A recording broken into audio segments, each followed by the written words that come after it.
नहीं चाहिए, डट के मुकाबला करना चाहिए और हमारी वीरांगना से सीख लें, क्योंकि जब उस समय की परिस्थिति में उन्होंने अपना मुकाबला किया और पूरा अपना नाम विश्व में दुनिया में चौथे नंबर की महिला स्थापित हुई है। मैं गौरव करता हूँ, गौरवान्वित हुई ऐसी महिला के ऊपर, ऐसी फूलन देवी बहन के ऊपर जिन्होंने दुनिया में परचम लहराया और इस गांव का मान बढ़ाया, सम्मान बढ़ाया।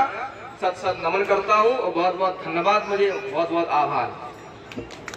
बहुत बहुत धन्यवाद माननीय भगवंत सिंह राठौर जी, जो ओबीसी महासभा के जिला प्रभारी हैं। हमारे बीच में एक गायक भाई हैं जो राम जी नाम है इनका। हम चाहेंगे एक गीत के माध्यम से अपनी बात को रखें। फूलन देवी, फूलन देवी, फूलन देवी, फूलन देवी, फूलन देवी, फूलन देवी, तब तक तेरा नाम रहेगा, तब तक तेरा नाम रहेगा। मैं थोड़ी सी भैया तुम्हारे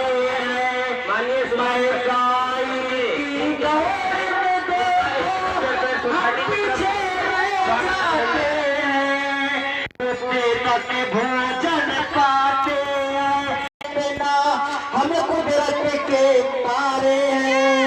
शर्म करो थोड़ी सी हम भी भैया बहन तुम्हारे हैं। 300 रुपये ही पेंसिल मिलती। आज है नई जनरेशन है, वो नशे की शिकार हो रही है। सबसे पहले साथियों में संदेश देना चाहूंगा, इस नशे को त्याग दीजिए। दूसरी बात साथियों में, दूसरा संदेश मैं आपको बताना चाहूंगा कि चाहे एक टाइम खा लेना, रूखा सूखा खा लेना, पर हमारे बेटे बेटियों को पढ़ने से वंचित मत रखना साथियों, क्योंकि शिक्षा वो शहरनी का दूध है साथियों, जो पीता है वही दौड़ता है। शिक्षा वो शहरनी का दूध है, जो पीता वही दौड़ता है। शिक्षा के बिना ना पोस्टेड है, ना राजनीति है, ना सामाजिक हिस्सेदारी है। इसलिए हमारी समाज को आगे बढ़ाना है तो हमारे बेटे बेटियों को आप अच्छी शिक्षा दिलाएं। दूसरा संदेश मेरा ये है साथियों, आप समाज में लीडर पैदा मत करो। आप समाज में लीडर पैदा मत करो, या तो गोली लगा दी जाएगी या उसकी बोली लगा दी जाएगी। इसलिए मेरा संदेश है, आप बरसात की धूप की तरह एक साथ आगे बढ़ो, ताकि दुश्मन को पता ना चले किसको मारना है और किसको खरीदना है। इसी बात को कहकर मैं मेरा स्थान ग्रहण करता हूँ। बाकी जो वक्ता है आपके बीच में बहुत अच्छे अच्छे संदेश और उनके द्वारा दीप प्रज्वलित करके कार्यक्रम का शुभारंभ किया जाएगा। उसके बाद हमारे अतिथिगण पुष्पांजलि अर्पित करेंगे और हमारे अतिथियों का भी स्वागत अभिनंदन किया जाएगा। अपने समाज को मैं देना चाहता हूं कि गुलामी की जंजीरों को तोड़कर हमें फिलहाल गुजरना होगा। गुलामी की जंजीरों को तोड़कर हमें फिलहाल गुजरना होगा। हाथ मिलाते हैं, एक दूसरे के गले भी मिलते हैं, लेकिन जो दिल है हमारी जुदा है। और ये लड़ाई कहीं ना कहीं हमारे खुद के लिए, लालच के लिए बन जाती है। तो तब मैं लिखता हूं कि गुलामी की जंजीरों को तोड़कर हमें फिलहाल गुजरना होगा। अगर हम जिंदा रहे तो मेरे यारों किसी और को मरना होगा। अगर आने वाली नस्लों को तबाह होने से बचाना है तो फिलहाल की नस्ल को कुछ करना होगा, फिलहाल की नस्ल को कुछ करना होगा। अगर आपको लगे कि मैं आपका दिल का दर्द लिख रहा हूं, आपका दिल का दर्द जो मैं बोल रहा हूं आपको एहसास हो कि मैं आपकी धड़कनों तक पहुंचूं, तो मेरा हौसला बढ़ाना अपने हाथों के एक बार इशारा कर देना, थोड़ा सा ताली बजा करके, क्योंकि हम मोहताज होते हैं तालियों के। तो आपके बीच में मैं रास्ते से आ रहा था ट्रेन से, तो कुछ ऐसी कहानी हुई कि मुझे फूलन देवी की याद है कि उस गहरे समुद्र में डूबना पड़ा। तो तब मैंने फूलन देवी पर 2 पंक्तियां लिखे। अगर आपको अच्छे लगे तो समर्थन करना, तो आपके बीच में आगे कुछ और भी बढ़ पाऊंगा।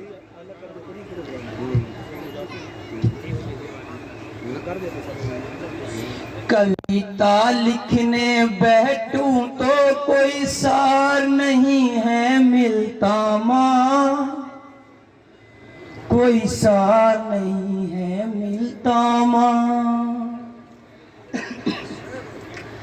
कविता लिखने बैठूं तो कोई सार नहीं है मिलता माँ, कोई सार नहीं है मिलता माँ।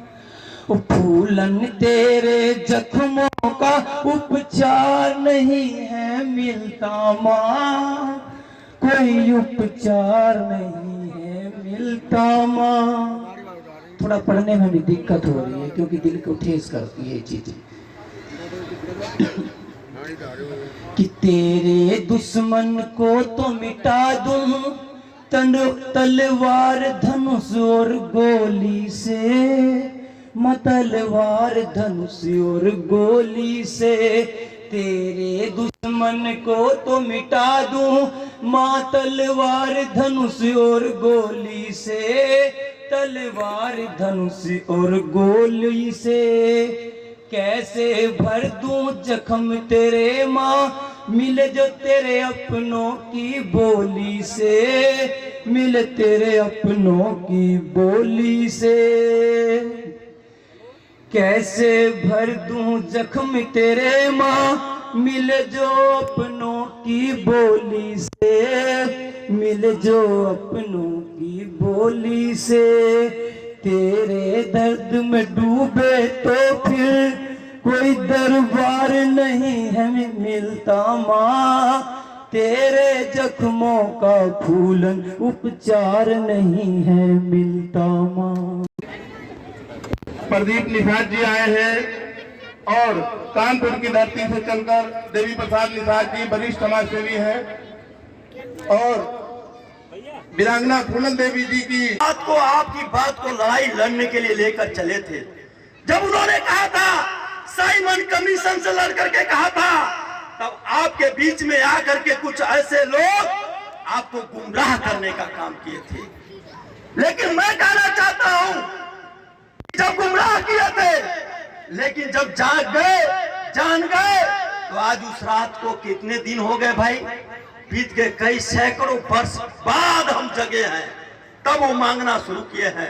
अरे मेरे बंधुओं, मैं ये कहना चाहता हूं, आज ये बात कहना छोड़ दो कि कौन इसमें नहीं करता। यहाँ जो आया है निश्चित तौर पर हम कहते हैं राजनीति कर रहा है। राजनीति कहाँ से आता है भाई? हुकूमत तो वहीं से है, हुकूमत के हाथ में सत्ता है। बहने, नौजवान साथियों और आए हुए सभी गणमान्य जिनका मैं नाम नहीं ले सका, मीडिया के साथियों, सुरक्षा के साथियों, मैं सभी को बहुत। तो कुछ लोगों ने कहा कि फूलन देवी वीरांगना कैसे, तो आपको इस बात का पता होना चाहिए कि फूलन देवी वीरांगना कैसे है। वीरांगना के लिए कुछ क्वालिटी होती है, कुछ क्वालिफिकेशन होती है। तो वीरांगना फूलन देवी जी ऐसे, मैं निजी तौर पर धार्मिक व्यक्ति नहीं हूं, मैं अनीश्वरवादी व्यक्ति, किसी भी धर्म को नहीं मानता, ये मेरा निजी विषय है। लेकिन जो लोग धार्मिक हैं वो लोग अमर सिंह, उनके निधन के बाद नेताजी मुलायम सिंह यादव जी के साथ उनको कंधा ना देते। इसका मतलब फूलन देवी की लड़ाई एक जाति के खिलाफ नहीं थी, बल्कि सामंतवाद के खिलाफ थी। अब सामंतवाद को चोट करना, तुम्हें एक जाति पर चोट करना लगता हो तो लग जाए, हमें कोई दिक्कत नहीं। अगर मनुवाद शब्द से एक जाति को तकलीफ हो रही हो तो हो जाए, हम ठेका नहीं लिए। तुम्हारी भावनाएं और हमारी भावनाएं ठेका। अगर तुम्हारी भावनाएं आदत होती हैं जरा सी बातों पर, तो क्या यहाँ बैठी हुई महिलाओं की, यहाँ बैठे गरीब लोगों की कोई भावनाएं नहीं होती? हमारे घर की बहन बेटियों को सरेआम इज्जत नीलाम कर दो, उनकी इज्जत आबरू लूट लो, उनकी कोई भावनाएं नहीं। और जरा सा हम सामंतवाद और मनुवाद पर हमला कर दें तो तुम्हारी भावनाएं आग हो जाती हैं। हम सामंतवाद और मनुवाद के खिलाफ इसलिए नहीं है, हम इसलिए हैं क्योंकि हम संविधानवादी हैं। और संविधान जब देश में जब से लागू हुआ, यह पुलिस वालों की जिम्मेदारी है कि सामंती और मनुवादी मानसिकता को शेखपुर गुड़ा से नेस्तनाबूद कर दें। यह संविधान की जिम्मेदारी है, यह कानून की जिम्मेदारी है। हम संविधान के साथ हैं, हम संविधान के हक में खड़े हुए, संविधान के समर्थन में खड़े हैं, हम किसी के खिलाफ नहीं खड़े हैं। एक कहानी आपको सुनाता हूं। मैं हिंदुस्तान पेपर में सब एडिटर हुआ करता था आगरा में। हमने एक खबर लिखी, एक उसमें किसी का नाम नहीं लिखा, लेकिन अगले दिन एक विद्यालय के संचालक बोले हमने ऐसा नहीं किया। तो भाई मैं सामंतवादी कह रहा हूं, तुमको मिर्ची क्यों लग रही? मैं मनुवादी कह रहा हूं, तुमको मिर्ची क्यों लग रही? इसका मतलब तुम हो, और जो नहीं है उसको मिर्ची नहीं लगेगी। सीधी बात है। महिलाओं से एक निवेदन करना चाहता हूं कि जो बेटियां बैठी हैं, आप लोगों से खास तौर से निवेदन है, किसी भी, वो बहन चली गई अभी बोल रही थी, उन्होंने एक शब्द बोला समाज के तरीके, महिलाओं को समाज के तरीके से रहना चाहिए। समाज के तरीके माय फुट। क्या है समाज के तरीके? अमीरों के लिए अलग, गरीबों के लिए अलग, बड़े लोगों के लिए अलग, छोटे लोगों के लिए अलग। अगर कमजोर वर्ग का व्यक्ति अंतरजातीय विवाह कर ले तो समाज से बाहर कर दो, और आईएस विवाह कर ले तो भौजी भौजी कह के घर में घुस जाओ। काहे का समाज है? अगर तुम्हारे समाज के मापदंड एक है तो समाज के तरीके माने जाएंगे, वरना नहीं माने जाएंगे। केवल इन लोगों की इज्जत, इन लोगों को छोटा बताने के लिए हमारे समाज के तरीके हैं। हमारे समाज के तरीके तब माने जाएंगे जब घोषणा कर दो कि इस गांव में गैर बराबरी नहीं चलेगी, ऊंच नीच नहीं चलेगी, छुआछूत नहीं चलेगी। तब माना जाएगा कि तुम्हारे समाज के तरीके हैं। ये समाज के तरीके अच्छा हमारे खाते में और बुरा इनके खाते में। मजा लेंगे हम, समाज के तरीके झेलेंगे ये। मैं उस बहन की बात से बिल्कुल इत्तेफाक नहीं रखता कि समाज के तरीके क्या होते हैं। समाज के तरीके, इसलिए महिलाओं से खास तौर से निवेदन करना चाहता हूं कि आपके घरों में इस तरह की स्थितियां पैदा ना हो। इसलिए बार बार एक बात पे फोकस किया जा रहा है कि बच्चों को पढ़ाओ। बच्चियों से खास तौर पर निवेदन है कि जितना भी पाखंड अंधविश्वास घर में देखो, धर्म पाखंड को आगे बढ़ाना है। अगर आपके घर में कोई महिला या आपके पिता कहते हैं कि झोला छाप नीम हकीमों से इलाज करा लेंगे, तो उनको डपट दो, कहो कि डॉक्टर के यहाँ चलना है। सांप काट ले तो झाड़ फूक के चक्कर में मत फंसो, डॉक्टर के पास जाओ वरना निपट जाएगा। हमें इन चीजों का ख्याल रखना है, क्योंकि वर्तमान समय में किसी भी सामने वाले की तरफ उंगली उठाने से पहले सारी महिलाओं की, सारी बच्चियों की, सारे पुरुषों की, इस तरफ के लोगों की ये जिम्मेदारी है कि हम अपनी तरफ हाथ करके पूछें कि जब ये बदलाव की मुहिम चल रही थी उस समय हम कहां खड़े थे। एक और निवेदन महिलाओं से, महिला की दुश्मन महिला। कैसे? जब पुरुष पर सवाल उठाया जाएगा तो सारी महिलाएं खुशी होंगी, क्योंकि सब लोग अपने अपने कंफर्ट जोन में जीना चाहते हैं। लेकिन जब जिज्जी मतलब ननद या जेठानी किसी को नीचे बैठा देगी तो वो गर्व महसूस करेगी। यही तो ऊंच नीच है। जाति सिस्टम में जो ऊंच नीच है, उस सिस्टम को महिलाएं अपने घर में फॉलो करती हैं। फलानी जिज्जी ऊपर बैठेगी तो वो नीचे बैठेगी। यही तो गैर बराबरी है। ऊपर नीचे कोई क्यों बैठेगा, सब बराबरी पर बैठे हैं। ये अपने घरों में लागू करना है यथासंभव। एकदम से सब कुछ बदलाव नहीं हो जाएगा, हमारे कहने से नहीं हो जाएगा कि आप अपनी घर की बहुओं को बेटियों की तरह रखें, लेकिन ट्राई तो करना पड़ेगा। कोई दूसरा मसीहा तो ये करने आएगा नहीं। इसलिए ये बदलाव हम आपको ही अपने घरों में थोड़े थोड़े लेवल पर करना शुरू करना पड़ेगा। और एक और बात, इस गांव के लोगों से, जो आस पास के लोग आए हैं उनसे भी एक निवेदन। मुझसे पहले आर.के. यादव जी बोल रहे थे, उन्होंने मुझे तमाम सामाजिक न्याय का मसीहा और बहुत सारी चीजें बता दिया। अब उन्होंने इससे किया क्या?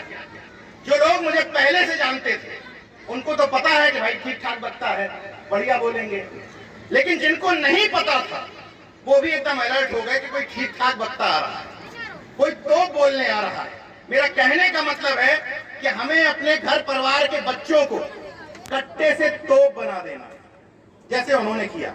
मतलब अगर कोई घर का बच्चा तरक्की कर रहा है, प्रोग्रेस कर रहा है, तो उसको पीछे खींचना मत, उसकी इतनी तारीफ कर देना कि जब वो किसी को फोन करके कह दे छोड़ दो अपने घर के आदमी है, तो उसकी हवा खराब हो जाए। लेकिन हम क्या करते हैं, अगर वो आपके गांव का जो लड़का किसी नेता से मिल रहा होगा, अधिकारी से मिल रहा होगा, सामाजिक काम करवा रहा होगा, हम पता उसके बारे में क्या राय रखते हैं। हम राय रखते हैं खाली अरे फालतू है, फर्जी घूमता रहता है। आपके लिए वो व्यक्ति फुल टाइमर है, फुल टाइमर जैसे तैयार किए हैं ना एक संगठन के लोगों ने, आपके यहाँ मुफ्त के फुल टाइमर है, मुफ्त के, जो करना चाहते हैं समाज के काम, लेकिन इतना डिमोलाइज कर देते हैं आप लोग कि बेचारा घर में बैठ जाता है दुबक करके। आपको उसी फुल टाइमर को जो कुछ नहीं करता है, उसी को उठाना है, लखनऊ भेजना शुरू करना है और कहना है कि समाज की एप्लीकेशन पकड़ो, थाने में जाओ, उड़ई जाओ, जहां जरूरत हो वहां अधिकारियों से मिलो, हम लोग तुम्हारे साथ हैं। क्योंकि इस तरह के हमारे जैसे भाषणवीर बार बार नहीं आएंगे गांव में, भाषण देंगे निकल लेंगे। लड़ना आप लोगों को ही पड़ेगा अपनी समस्याओं से। तो उस समस्याओं के लिए करना क्या है, अपने बीच में ऐसे लड़के तैयार करने हैं और उसकी इतनी तारीफ में जिन जो तथाकथित समाजों से आप उत्पीड़ित हैं वो यही करते हैं। 10 लोग कहीं मिलने जाते हैं, 9 लोग एक फटेहाल व्यक्ति की तारीफ में इतने कसीदे गढ़ देता है, लगता है कि सारे 10 गांव का वोट बैंक इसकी झोली में डला हुआ है, हैसियत उसकी कुछ नहीं होती है। उसी तरीके से हम आपकी जिम्मेदारी है कि अपने घर के बच्चों को हम इतना बूस्टअप करें, इतना उनका शौर्य बताएं, ताकि उनको बैक बेंचर्स ना बने, वो जब स्कूल जाएं तो पीछे की कुर्सियों पे ना बैठे, उनका इतना कॉन्फिडेंस हाई हो कि आगे की कुर्सियों पे बैठ जाएं। जब हमारे घर के बच्चे गांव में किसी के साथ खेलते हैं तो कौन बताता है कि इनको पैर मत मारो, ये फलाने समाज से हैं? कौन बताता है? हम आप बताते हैं। उसका मोरल घर में पहले से ही डाउन कर देते हैं। इसलिए जब उनकी लड़ाई हमारे घर के सक्षम व्यक्ति से होती है तो सामने मारा मरोली भी थप्पड़ मार देता है, क्योंकि उसका कॉन्फिडेंस हाई होता है।